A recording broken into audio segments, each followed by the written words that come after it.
Olá, meu nome é Paulo. Eu vou estar fazendo essa aula para vocês sobre fontes históricas, tá? Para sexto ano, então eu vou tentar ser o mais simples que eu conseguir fazer. Tá? Isso aqui é um suplemento, praticamente, nesse período que nós vamos estar fazendo essas aulas em casa. Mas vamos lá.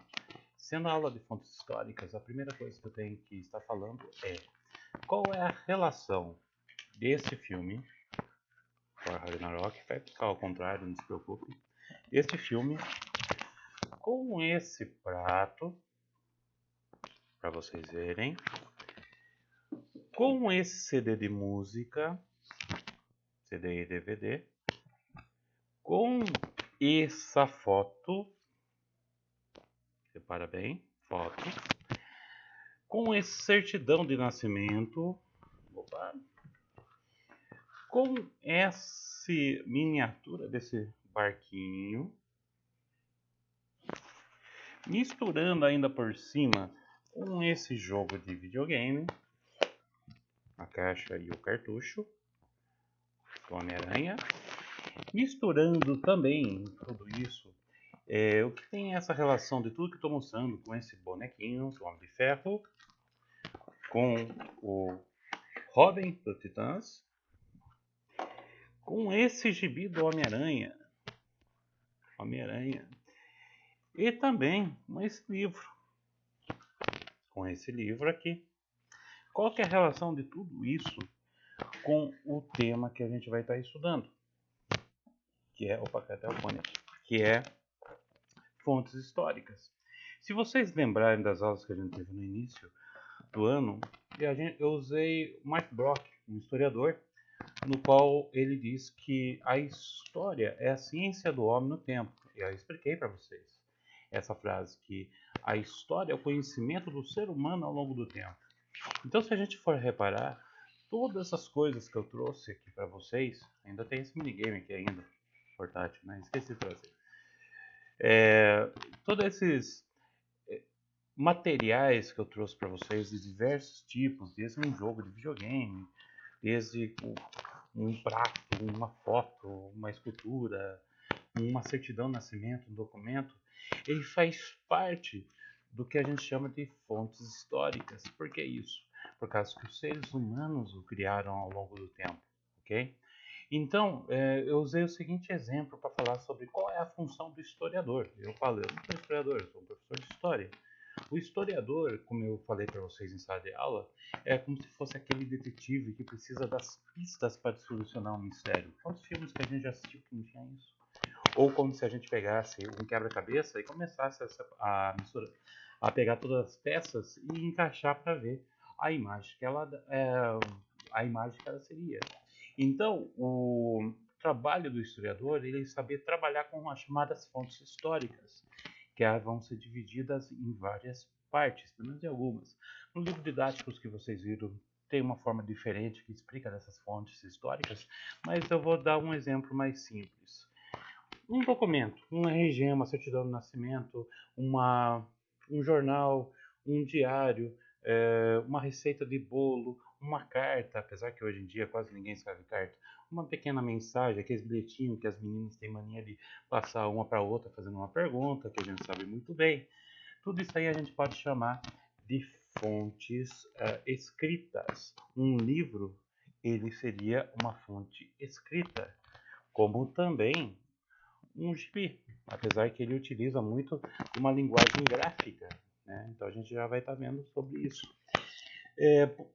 Nesse caso, a gente vai estar vendo que a fonte escrita são os documentos, são as anotações, tudo que o homem produziu, o ser humano produziu ao longo das eras, que vai ajudar o historiador a entender aquele momento. Aí pode se perguntar, poxa, o professor trouxe um gibi aqui? Sim, o gibi muitas vezes representa períodos ali da história. Se a gente for pegar desde as primeiras representações artísticas, que seriam as pinturas rupestres, onde os homens de Neandertal, ali no período paleolítico, neolítico, começavam a desenhar nas paredes as pinturas rupestres, né? Uma forma de explicar aquele momento ali da história. Então, cabe ao historiador a interpretar isso, tá? Então, o que eu mostrei a princípio aqui são o que a gente chama de fontes escritas. Depois aí a gente tem as fontes visuais, como uma foto. uma foto, uma imagem, aquele grafite na parede. A gente chama de fontes visuais exatamente isso. Nesse caso aqui, essa imagem que nós temos aqui no gibi é uma fonte visual, né? E representa o super-homem, o Homem-Aranha, e ele representa o período ali daquela história. Então todas as imagens que a gente vê, uma foto, uma pintura, qualquer coisa que seja, é uma fonte visual. Temos também o que é mais comum, a chamada fontes materiais. Um prato, um bonequinho, um aparelho. São objetos, são coisas, um fóssil, né? Como um esqueleto que é encontrado de um dinossauro, restos de uma tribo indígena na floresta, uma pequena vala que é uma trincheira que foi usada em uma guerra, né? Aqui, por exemplo, na região nossa tem várias devido à Revolução de 32, né?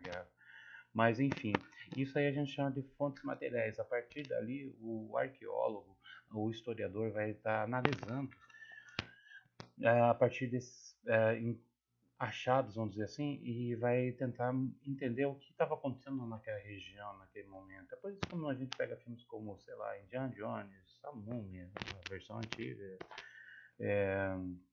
o Jurassic Park, ele trabalha muito com essa ideia de fontes materiais, tá? Temos também a fonte audiovisual. Opa, deixa eu pegar um aqui.